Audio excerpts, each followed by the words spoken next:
بسم اللہ الرحمن الرحیم۔ السلام علیکم دوستو، یہ میرا یوٹیوب چینل ہے، اسے سبسکرائب کر دیں اور بیل آئیکن کو دبا دیں تاکہ آپ کو ہر نئی سے نئی آنے والی اپڈیٹ ملتی رہے۔ آج کی اس ویڈیو میں نماز چھوڑنے کی طبی اثرات بتاؤں گا۔ سب سے پہلے نماز فجر۔ نماز فجر کے وقت سوتے رہنے سے انسان کا جسم کمزور ہو جاتا ہے، طاقت سے محروم رہ جاتا ہے، جس کی وجہ صبح کے وقت اکثر ہم اپنے جسم میں درد محسوس کرتے ہیں۔ اور دوسرے نمبر پر رزق میں کمی آتی ہے، بےبرکتی آ جاتی ہے، اور اسی طرح چہرا بھی بے رونق ہو جاتا ہے۔ لہذا مسلسل فجر کی نماز قضا کر کے پڑھنے والا شخص بھی انہیں لوگوں میں شامل ہوتا ہے۔ نماز ظہر۔ وہ لوگ جو مسلسل نماز ظہر چھوڑتے ہیں وہ بد مزاجی اور بد ہاضمی سے دوچار ہوتے ہیں۔ اس وقت کائنات زرد ہو جاتی ہے اور معدہ نظام ہاضمے پر اثر انداز ہوتی ہے، روزی تنگ کر دی جاتی ہے۔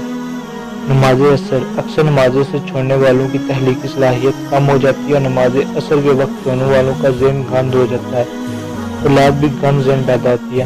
اسی وجہ سے آج کل کے چھوٹے بچوں کو سیکس کے بارے میں پتہ ہوتا ہے۔ کائنات اپنا رنگ بدل کر رنجی ہو جاتی ہے، یہ پورے نظام کلیدی پر اثر انداز ہوتی ہے۔ نماز مغرب۔ مغرب کے وقت سورج کی شعاعیں شروع ہو جاتی ہیں، جنات اور ابلیس کی طاقت عروج پر ہوتی ہے۔ سب کام چھوڑ کر پہلے مغرب کی نماز ادا کرنی چاہیے۔ اس وقت سونے والوں کی کم اولاد ہوتی ہے یا ہوتی ہی نہیں، اگر ہو جائے تو نافرمان ہوتی ہے۔ اور پانچویں نمبر پہ نماز عشاء۔ نماز عشاء چھوڑنے والے ہمیشہ پریشان رہتے ہیں، کائنات نیلگی ہو کر سیاہ ہو جاتی ہے اور ہمارے دماغ و نظام اعصاب پر اثر کرتی ہے۔ نیند میں بے سکونی اور برے خواب آتے ہیں، جلد بڑھاپا آ جاتا ہے۔ جلد بڑھاپا آنے کی وجہ نماز عشاء چھوڑنا ہے۔ اور اسی طرح بے نمازی کی نہ دنیا ہے نہ آخرت، کیونکہ یہ ہمارے شیطان کے ساتھ گہری دوستی اور کیا ہمارے گناہ ہیں جو ہمیں اللہ تعالیٰ کے سامنے سجدہ نہیں کرنے دیتے۔ بیوقوف ہے وہ مسلمان جس کو پتہ بھی ہے کہ پہلا سوال نماز کا ہونا ہے، پھر بھی وہ نماز قائم نہیں کرتا۔ جب جنت والے جہنم والوں سے پوچھیں گے کہ تمہیں کون سا عمل جہاں جہنم میں لے آیا، تو کہیں گے ہم نماز نہیں پڑھتے تھے۔ اس لیے نماز ہر مسلمان کو پڑھنا ضروری ہے۔ کہتے ہیں 40 دن تک جو بندہ نماز نہیں پڑھتا وہ مسلمان نہیں رہتا۔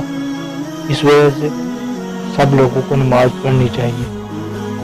اگر یہ ویڈیو پسند آئی ہو تو اس ویڈیو کو لائک کر دیں، میرے چینل کو سبسکرائب کر دیں تاکہ آپ کو ہر نئی سے نئی آنے والی ویڈیو ملتی رہے، اور اپنے دوستوں کے ساتھ زیادہ سے زیادہ